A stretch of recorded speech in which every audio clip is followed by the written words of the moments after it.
3 दिन से भूखे एक भेड़िए को जमीन पर इंसानी खाल मिली। गर्दन के पीछे चीरा देखकर वह पूरी ताकत से उसके भीतर घुस गया। उसने अपना मुंह और जबड़ा सावधानी से सेट किया ताकि वह ठीक से फिट हो सके। इंसानी खाल पहनकर उसने अपने हाथ उठाए जो पंजों से लचीले थे। वह डगमगाते हुए एक इंसान के पीछे चलने और 2 पैरों पर दौड़ने की नकल करने लगा। जल्द ही वह एक ऑफिस बिल्डिंग पहुंचा और कर्मचारियों को देखकर समाज में घुलने मिलने का मौका भांप लिया। वह इंटरव्यू में बैठकर बिना समझे रेज्यूमे घूरने लगा और बगल वाले की नकल कर स्केच बनाने लगा। अपनी समझदारी और चालाकी के दम पर वह चुना गया और कॉर्पोरेट की सीढ़ियां चढ़ते हुए बॉस का चहेता बन गया। वह एक आलीशान विला में रहने लगा। एक दिन खुशी में वह बगीचे में चारों पैरों पर दौड़ने लगा। मजदूरों को देखकर उसने पहचान छुपाने के लिए खड़े होकर काम का इशारा किया और वे इसे अमीर लोगों का अनोखा तरीका समझ बैठे। परंतु काम के दबाव में वह पुराने आजाद दिनों और शिकार की तस्वीरें देखकर जंगलीपन महसूस करने लगा। उसने शादी की पर उसे पका हुआ भोजन नहीं भाता था। एक दिन पत्नी की सहेली के कुत्ते को देखकर उसकी भूख बेकाबू हो गई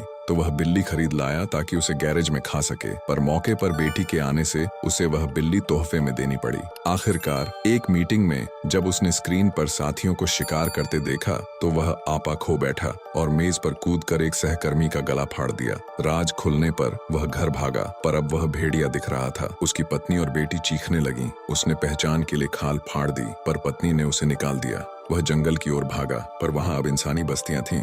तभी एक ट्रक ने उसे कुचल दिया और उसकी अजीबोगरीब जिंदगी खत्म हो गई। पीछा कर रहे सहकर्मी उसे देखकर मुस्कुराने लगे। असल में वे भी भेड़िए ही थे पर उन्होंने खुद को छिपा रखा था। जबकि ये भेड़िया पकड़ा गया और समाज ने उसे मिटा दिया।